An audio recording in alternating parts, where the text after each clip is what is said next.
My true story from Tennessee. They thought I'd left for good, but when I returned for the will, I overheard my son and his wife whispering, "If she dies before Tuesday, we get everything." They didn't know I was still standing in the hallway. I didn't cry. I called my lawyer. I stepped through the front door without knocking, the old wooden floorboards creaking under my weight, and frozen in place when I heard Rachel's voice cut through the dim hallway like a razor. "There's no handrail on those stairs. If you step wrong today, things will get a lot easier for us." Her tone was cold, dismissive, as if she were talking about a broken chair, not her mother-in-law. I didn't answer. I had returned today to collect a few belongings I'd left behind, my savings ledger, a family photo album, the locket my husband gave me the night Jake was born, and to face them. I had signed the papers under pressure. They had said it was for my safety, that I would be much more comfortable in the senior living facility. I had walked away that day quietly, but not defeated. I still owned this house, and I was coming home. I paused halfway through the hallway when Jaken's voice slid through the shadows, low, chilling. "They say she's too weak to protest," he whispered. "But I say weakness is opportunity." Every word felt like a blow to my chest, but I forced myself to breathe steadily. My hands clutched the cane tightly. I climbed the stairs, one measured step at a time.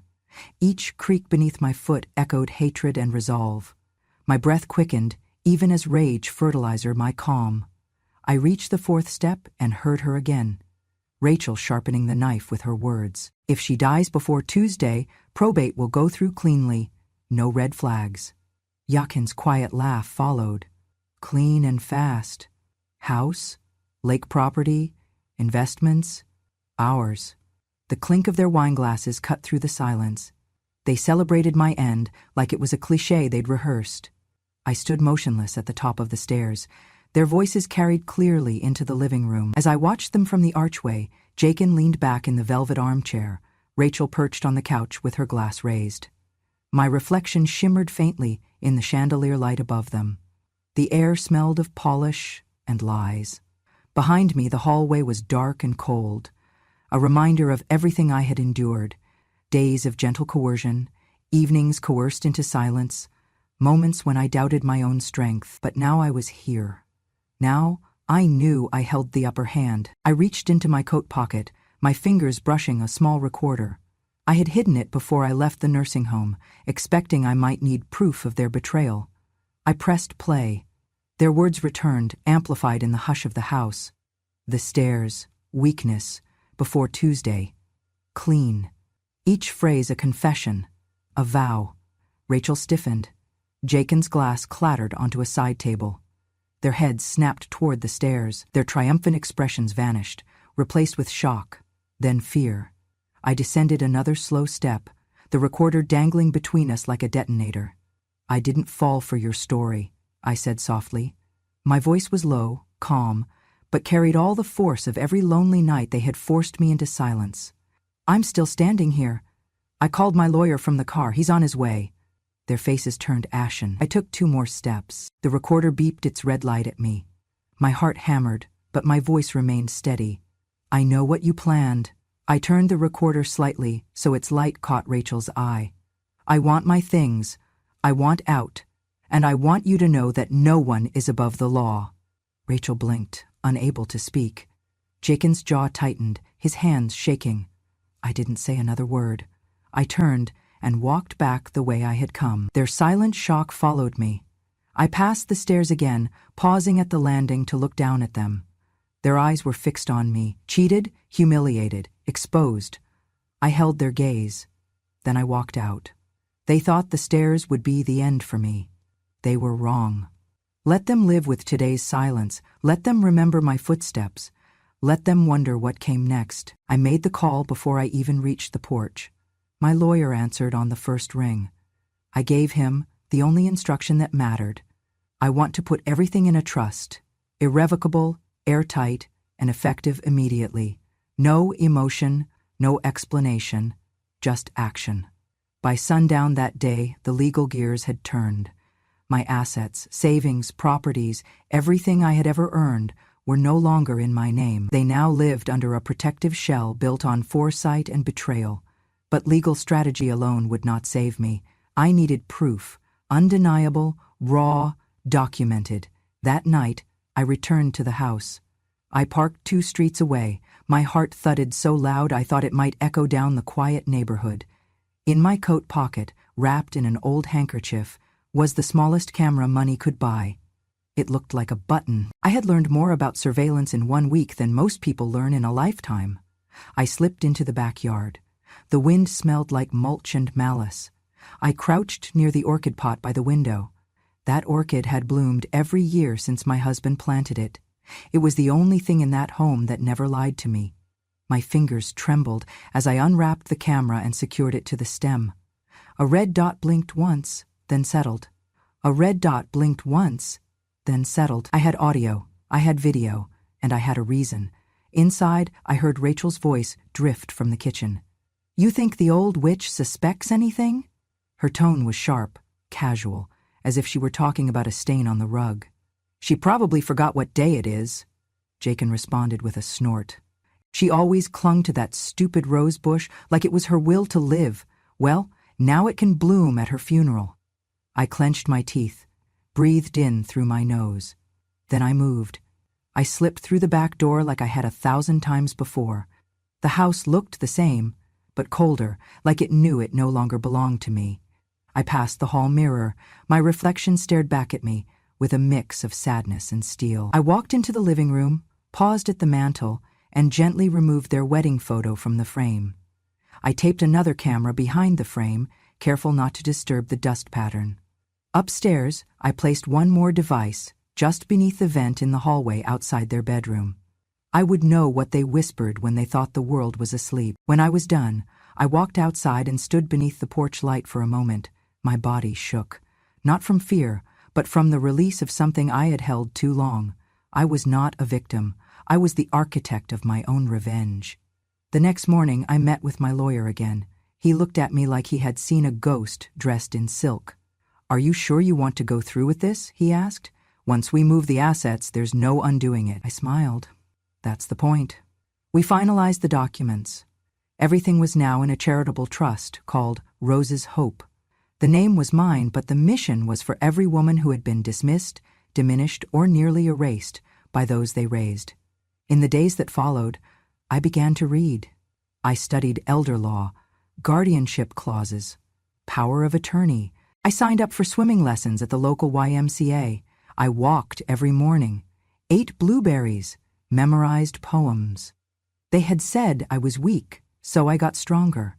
They had said I was forgetful, so I remembered everything. They had said I was old. They were right. But old did not mean done. Old did not mean gone.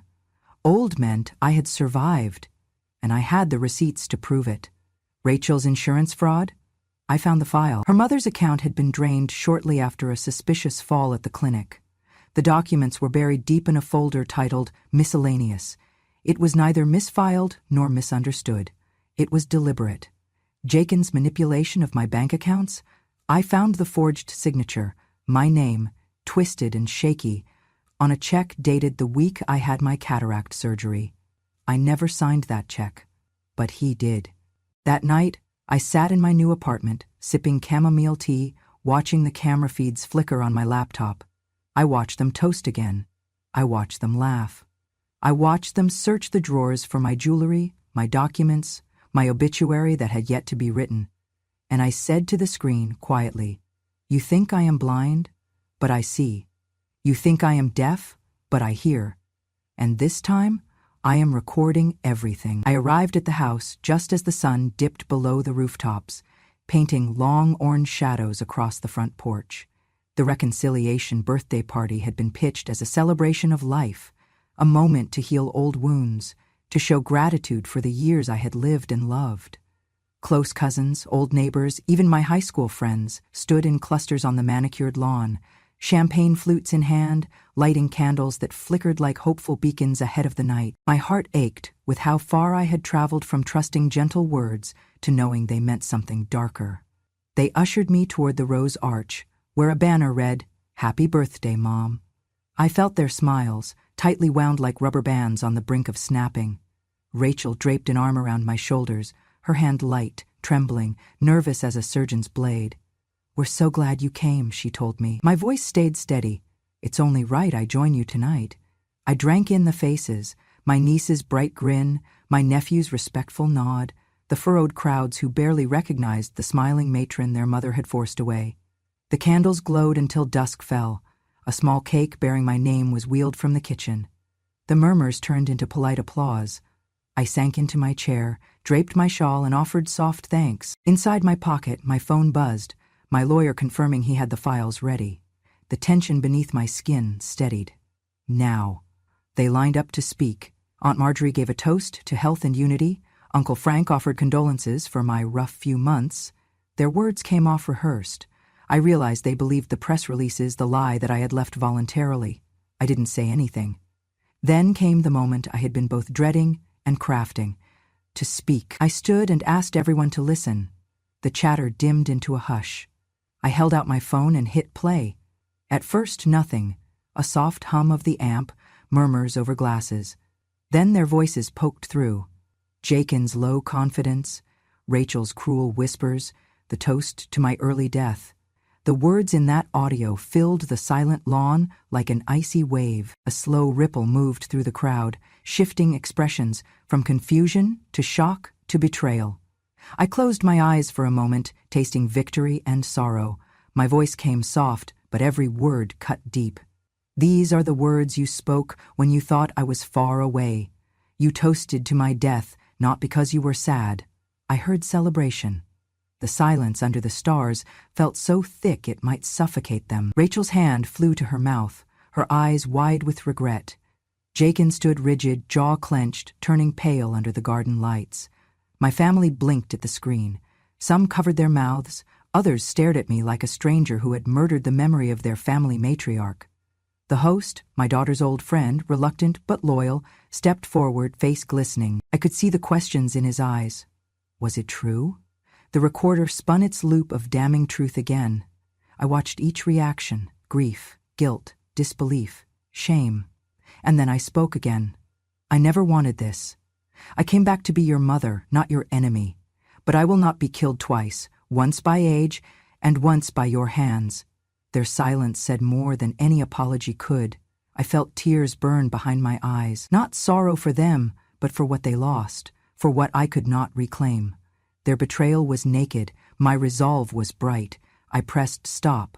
The recorder clicked off, and I locked eyes with Rachel and Jakin. Their breaths were shallow. The candles flickered. Somewhere a bird called into the night. I said softly, "This ends tonight. I will never be referred to as the old lady who slipped. I am alive." The tension broke. My cousin whispered, "Mom, But I shook my head. There is nothing more to say. The next steps are legal. My voice was final. We sat in the garden under blankets of flowers, my back straight, still powerful. The party was over. The night air cooled, my heart pounded, not with fear, but fierce triumph.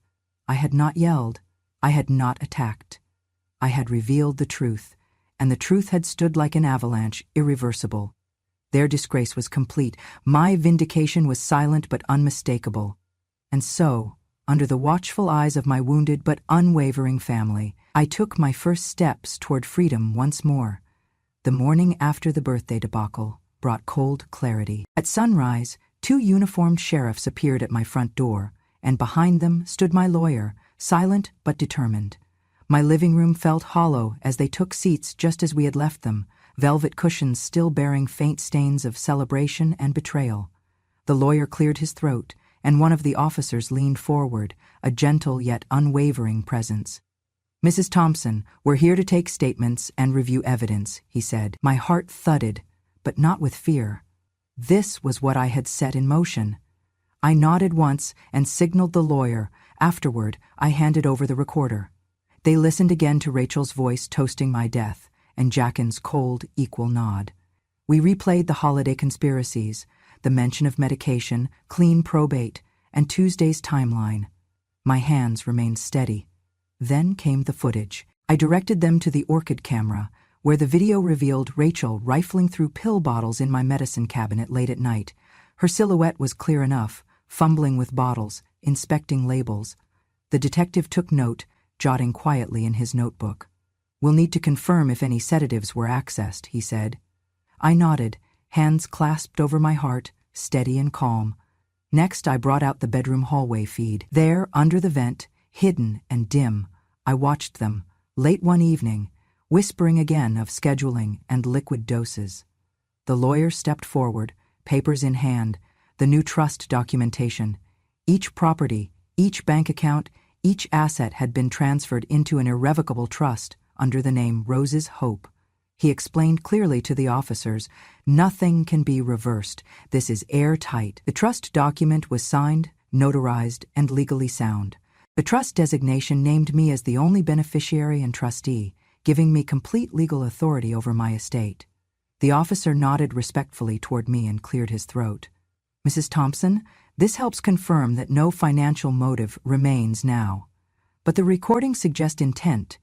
We will proceed with charges of elder abuse, attempted harm, insurance fraud, and possible pharmaceutical tampering." My breath caught, but I did not flinch. Then Kelly, the aide from the nursing home, arrived, bearing her ID and her own copy of a medical evaluation.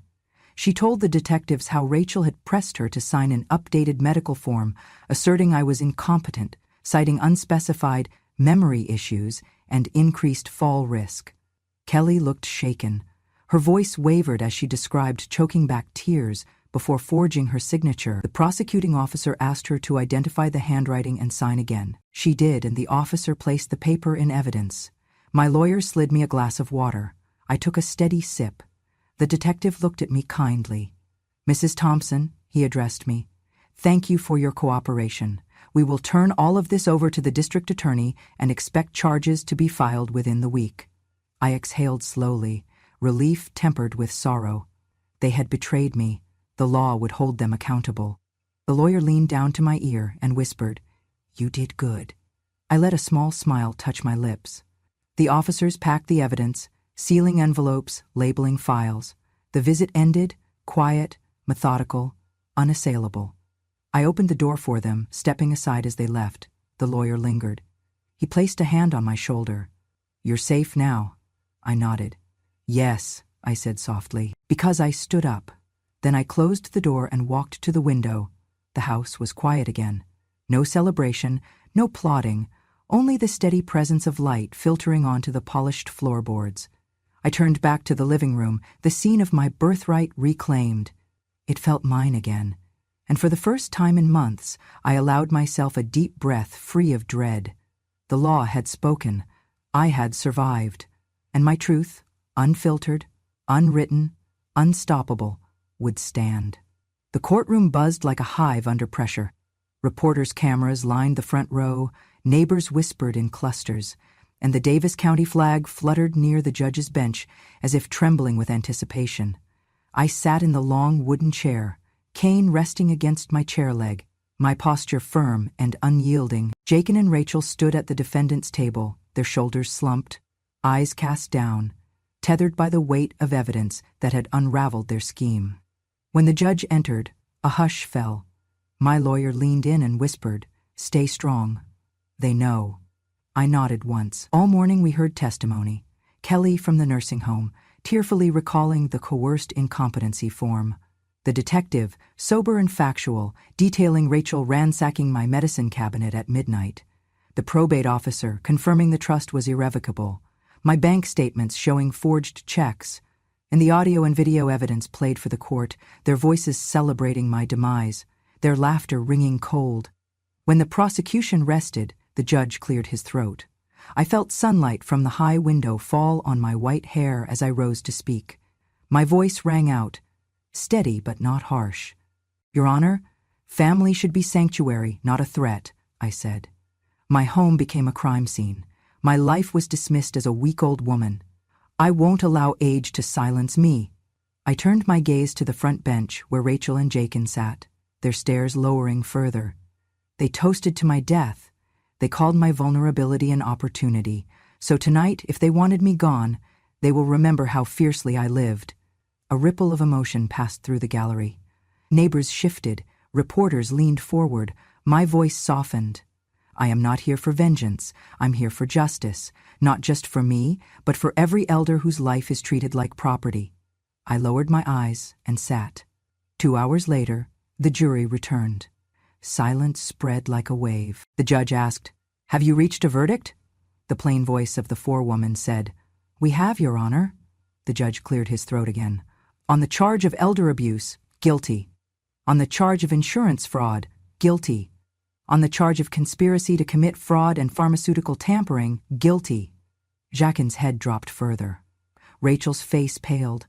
They both slumped as if the verdict weighed more than their bodies could bear. The judge imposed sentences appropriate to the level of their crimes: probation for financial fraud, electronic monitoring for elder abuse, and the possibility of jail time should they violate terms. Cameras flashed. I did not celebrate. I remained still. As the legal documents were handed to my lawyer and the bailiff started to escort them to custody, my mind sank into memory. The day I left for the nursing home, the night I realized the threat, the dawn I exposed the plot, the afternoon we stood in that battered hallway. I thought of every elder woman who had been ignored or abused. This verdict was theirs too. After the session, reporters formed a cluster outside the courtroom. I stepped forward under the cameras. One asked, "How do you feel?" I paused. "Strong," I said softly. Not because they lost, but because age didn't break me. It made me fight. Then I turned toward the courthouse doors, leaving behind the hushed crowd and the glare of flashes. I walked out into the daylight, cane tapping on the steps. I did not rush. I did not falter. I paused halfway down and looked back at the building. Justice, finally. I tucked my lips into a small smile, not of triumph, but of resolve. The reporters' questions faded behind me as I descended the final steps and entered the sunshine. And there, under the open sky, I felt the weight lift from my shoulders. I had spoken for myself and for every voice that had been silenced. After the verdict, I felt the world shift under my feet, not in fear, but in freedom. Once I returned home, my lawyer arrived with the final trust documents. Rose's hope, irrevocable and unwavering. We signed in the study where decades of memories slept in dim corners, my signature pressed upon each paper, sealing every asset: bank accounts, that sweet little house, investments, even the dusty cottage by the lake. All of it would support the elderly and orphaned children, those left voiceless or overlooked. It felt like undoing a lifelong mistake, reclaiming purpose from pain. A new kind of legacy began, one built on hope, not inheritance. My lawyer closed the folder, looked up at me, and said, "It's done." My shoulders relaxed for the first time in months. That afternoon I walked to the back of the study, looking out into the small garden I had once tended. Sunlight pooled on new daffodils pushing through tough spring soil. I whispered to them, "Rise," because I had risen. I had survived. The next morning, while I sorted letters and new account statements, I heard footsteps at the front door. At first I thought it was the mailman, or perhaps my lawyer returned. But when I opened the door, I saw Jake, my 10-year-old grandson, holding something in both hands. His eyes were earnest, brave, younger than his years. In his grip was a drawing. Me beneath the rose arch, smiling, roses blooming all around. "Grandma," he said softly, "I wanted to give this to you. Thank you for everything." I pulled him inside and closed the door. My heart ached at how small he looked beside the threshold. I knelt and took the paper, unfolding it slowly. "I know what Mom and Dad did," he said, voice quiet but firm. "I heard some bad things, but I want you to know I will never let you down." Tears swelled behind my eyes. In that moment, I understood the truest inheritance I could leave him. A grandmother who fought with dignity. I hugged him tight, feeling his warmth, feeling life move through new blood. "I believe you," I whispered, "and I'll always stand by you." He nodded, eyes bright. Then he held the drawing to my chest like a medal. "Someday, Grandma, I want you to walk me down the aisle," he added, tone hopeful, eyes gleaming. My breath caught. He was 10, 15 years away, but the seed of that moment took root in my heart. I kissed the top of his head. I saw the future through his eyes, a future of second chances, rebuilding broken bonds, and the quiet strength that endures. The day moved into afternoon. I invited him to sit with me in the study as I showed him the new mission of Rose's Hope. He asked smart questions about how the money would help senior centers and foster homes. He pointed to the drawing and added, "I want to help too." My heart swelled. A tear slipped free, but it was not sorrow. It was renewal. Jake stayed for hours, listening to stories from my youth, from when he was born, from the day he called me strongest lady in the world. He drank lemonade under my handcrafted quilt. For the first time in a long time, my house sounded like home. When evening came, I tucked him in with a kiss. He pressed the drawing under his pillow. I lingered by the door, watching him sleep, arms folded, breathing soft and even. I felt peace. That night I sat in the garden, wrapped in a shawl, staring up at the sky. The breeze carried the scent of roses. I thought of my daughters, my friends, and even my children who had betrayed me. But most of all, I thought of Jake, of his promise, of the legacy I hoped to build through him. I whispered into the quiet, "Thank you for believing in me," because now I could believe in myself. And I realized that sometimes the world's eyes are stranger than your own family's. But those strangers can still see you. They can give you new definitions of family, of worth, of home. I stood, cane in hand, and walked back inside. A new chapter awaited, one of purpose and love, shaped by hope, strengthened by ceremony and community, embraced by a bond with the grandson who carried my strength forward. I had lived for myself again, and through Jake, I lived for tomorrow. Life after the courtroom was a battlefield. The headlines were merciless. Daughter-in-law and son exploitation scandal rocks quiet Tennessee town, one tab read. Family betrayal, elder abuse exposed, screamed another. Our neighbors who once smiled and waved past me with cold eyes. Invitations stopped arriving. The silence settled like ash. At the center of it all stood Jakin and Rachel, once confident, now hollow shells of entitlement. They had lost everything, their credibility, their home, their social standing. Even their friends turned away. The landlord evicted them from the townhouse, creditors hounded them, the gossip was relentless. My hospital bed had long since left me, but I watched them grapple with consequences like distant gods punishing hubris. Months passed. One afternoon, the defense attorney informed me that Rachel, though free on bail, would attend a procedural hearing. The media would swarm. I knew where she would be, and I chose to go. I sat in the wood-paneled hallway of the courthouse, the scent of cleaning solvent and stale air around me. The television crews shoved microphones into the open door. Cameras flashed through glass, illuminating Rachel's tear-stained face. She entered, clutching her purse, eyes darting. When she saw me in the gallery, makeup smudged and suit wrinkled, she froze. I rose, cane in hand, steady and small. The doors locked behind her. Reporters quieted instantly. The hush was thick, charged. Her face went pale as she recognized the woman she had tried to bury. Seconds stretched, then the doors opened again, and through them marched a shorter, older woman. Her mother, June. She carried herself with brittle dignity, her silver hair pulled into a tight bun.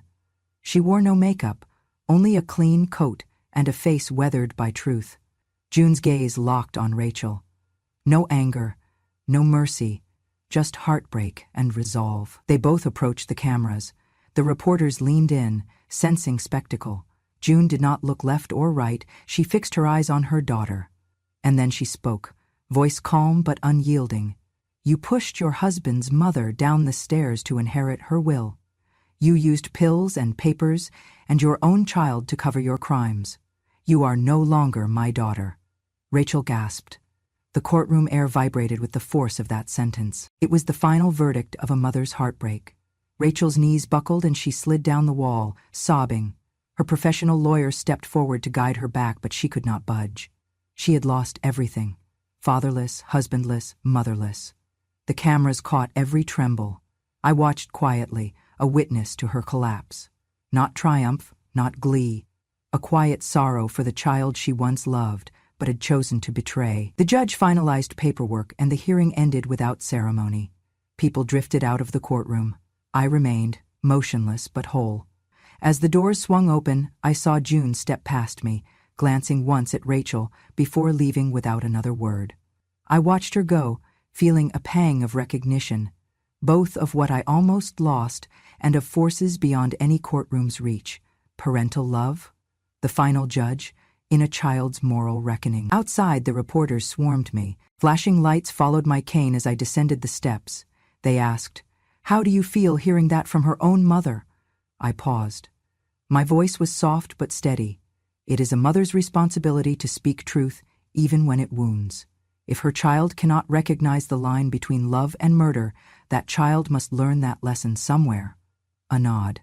Then I turned and walked away, each step echoing on the marble, carrying the weight of what had been lost and what had finally been set free. In the days that followed, profiles surfaced on June, a woman as composed as she was broken, who had carried shame silently for months until she found her voice.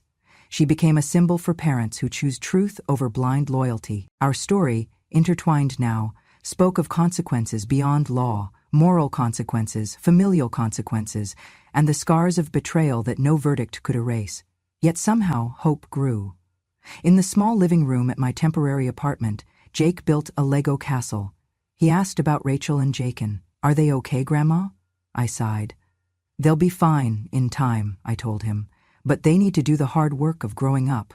Truly, of learning that what you do to others echoes back." Jake nodded, his brow furrowed like his grandmother's when she was deep in thought. "I don't think I could do something like that," he said. "I love you too much." My heart ached, not with pain, but with unconditional love, the kind that rebuilds. Jakin's apology came by note, handed to me by a police officer. "I'm sorry." No excuses, I placed it in a drawer. Forgiveness did not mean forgetting, it meant freeing myself. Rachel vanished. No job, no house, no mother to stand beside her.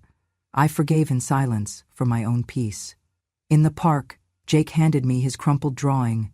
A castle, a garden of roses, and a smiling old woman with a cane. "Justice," he said softly. I held his hand as we walked home, the sun trailing behind like a quiet promise. He carried the future now. At home, I woke with purpose, the lace curtains lit with morning gold. My cane waited, but I no longer feared the stairs. Thank you letters for Rose's Hope Foundation sat on my table, testimonies of what had grown from truth. Downstairs, laughter echoed from the community room, volunteers gathered, stories and coffee shared beneath signs that read, "Protect our elders."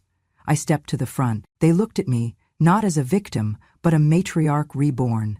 Family, I realized, was not only blood, it was every hand that chose justice when silence was easier. And I smiled. I raised my voice, soft but unwavering. We are more than survivors. We are witnesses. We will speak, and we will be heard. They clapped softly. My heart wove its new story, one of community and advocacy, not hiding in fear. Days later, my name appeared on a daytime TV show lineup, Heartland Voices. I sat on the soft blue couch, the lights bright but welcoming. Across from me was the host, a kind woman with bright eyes and a gentle tone. She leaned in. "Rose, your story shook this town and this nation. What do you want viewers to know?" I looked into the camera. Silence is not weakness. It can be strategy. But right now we must speak. To every senior, every voice pushed aside. What you endure is not invisible. We must stand, we must document, and we must fight. The audience watched in silence. A video clip from the trial played behind me. The staircase confrontation, the courthouse hearing, the teardrop of Rachel swallowed by judgment. I held my breath as the host asked, "What would you say to someone who worries they're too old to fight?" I smiled. "I would say you are not too old. Age gives you wisdom. Hold on to that. Hold on to your rights." Applause followed. The host leaned forward again. "Rose, you are an inspiration." A tear rolled down my cheek. I nodded. We do not rise from ashes alone. After the show, letters poured in. Emails, calls, donations. People shared similar stories. Threats, betrayals, quiet exclusions. I made sure we had resources ready. Legal referrals, recording devices, self-defense classes, memoir workshops. We turned Rose's hope into a lifeline, not just a fund. That night, as snow dusted the streets of Tennessee, I lit a single candle in my kitchen window, not for mourning, but for memory, for every elder still unheard, for every silence waiting to speak. I sat beside it with a cup of tea and whispered into the quiet, "We're still here." And I knew we always would be. Months turned into years. I turned 76. A local college awarded me an honorary certificate for community advocacy and elder justice. I spoke to students, reminding them, one day, time may shift your perspective. Keep your eyes open. Jake, now 12, watched from the audience, his face alight. I stayed in my home, a small stone bungalow ringed with roses, and each spring I knelt in the dirt to plant new ones. Sometimes I would kneel and press a thumb into the soil, remembering the woman I was before the betrayal, the woman I became after. I realized that healing was not a straight line. It was a circle that turned back on itself, moment by moment, choosing life again. The media interest waned, but the foundation continued. A council formed with elders and young advocates. The local library set aside a section for stories of survivors. The courthouse even posted elder rights pamphlets in the lobby. A small victory, but real. One morning I received an invitation, a family and community celebration, 10 years of Rose's Hope. I recognized the logo and nearly laughed. 10 years.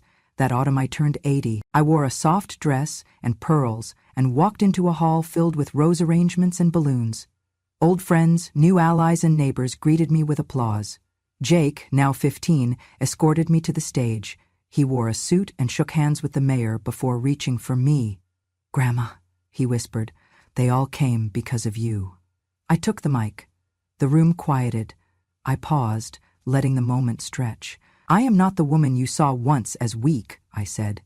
"I am the woman who chose to stand, who chose no longer to be invisible, whose silence was her plan, not her prison."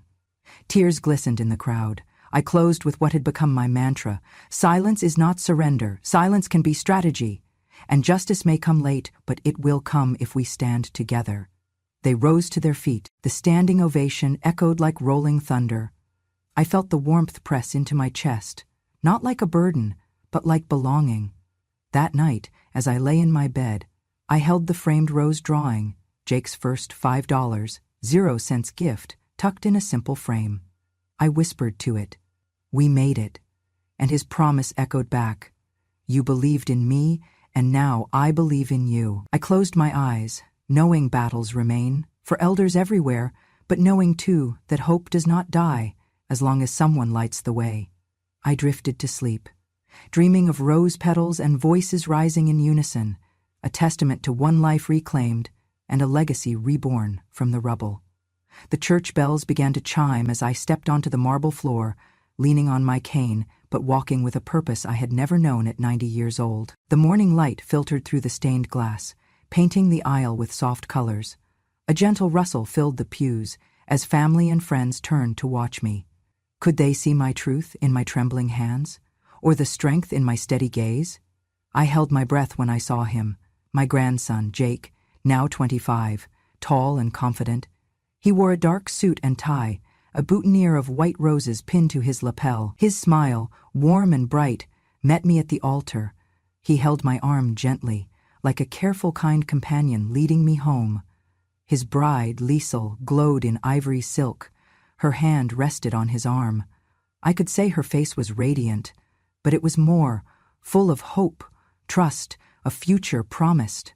My heart swelled with gratitude. Only moments before, at the reception, I had given Jake an old rose-shaped locket I found among my things. Inside, the drawing he made 15 years ago, folded and perfect. Jake had smiled, eyes moist, and I thought, he has kept it all these years. Now as I walked with them down the aisle toward the waiting officiant, I thought of the years that had led here. The betrayal, the courtroom, the stand, the foundation, the fight, the redemption. And I realized that all of it mattered, because this moment mattered most. We reached the altar. The organ played a soft chord. Jake squeezed my hand gently. Liesel's eyes glistened with tears. I remembered the day he was born, first in my arms, quick and bright, and wonder in his grasp. Now here he was, grown, taking a life partner and asking me to guide her, to bless her, to be the grandmother I had fought to remain. The officiant smiled at me. I nodded. Together, our family circle stood before them. Grandparents, aunts, uncles, cousins, all bearing witness. I gave a gentle nod to Jake, then turned to Lizelle. I placed my hand lightly on her shoulder. "Welcome to our family," I said softly, audible in the hush. Her face shone. She pulled me close for a hug. "Thank you, Grandma," she whispered. Then he whispered, "You raised me right, Grandma." And in that moment, every year, every scar, every silence, it all made sense. I smiled through the tears, because I had lived to see the harvest, and love, at last, had remembered me. "You kept your promise, Jake," I whispered inwardly. "You kept your promise." Lizelle joined us.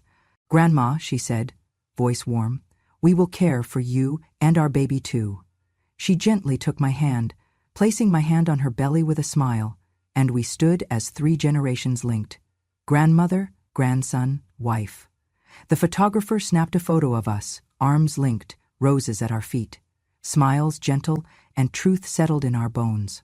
Later, in the quiet corner of the ballroom, I reflected. My life had been shattered and rebuilt, and tonight, while the music played and people danced, I felt the completion of something profound. I had fought for dignity, for safety, for justice, but tonight, I was here to celebrate the future. Love, family, renewed trust. The locket glinted against my dress, Jake's promise held within. As the moon rose outside, I took a slow walk on the veranda. Lizelle and Jake joined me, wrapped in a blanket. The music was distant, but laughter floated in the night air. Lizelle leaned her head against my shoulder. Jake placed his hand on mine. "Thank you," they said quietly. I looked at them, bright eyes full of the next generation's hope, and felt peace. More than anything I had earned. This was worth it. I closed my eyes and exhaled. A life reclaimed, a legacy passed forward. I whispered, not loud, but clear, "I love you both. Thank you for letting me walk beside you." They smiled and squeezed my hands. Under the moonlight, 3 generations stood connected, ready for tomorrow, and I, at 90, realized I was still walking, not alone, with hope in my heart, with family in my arms, and with love that continues to bloom. If this story stirred something in your heart, if it reminded you of your own quiet strength, your buried wounds, or the justice that still waits to be claimed, then I invite you to stay a little longer, because there are more truths like this one. More women who never shouted, but who never forgot. More grandmothers who were dismissed until the day they stood up and were heard. If you believe in the power of memory, of dignity, of stories that refuse to die, then please, subscribe to Grandma True Stories. Here, silence finds its voice, and wisdom, no matter how old, never grows quiet.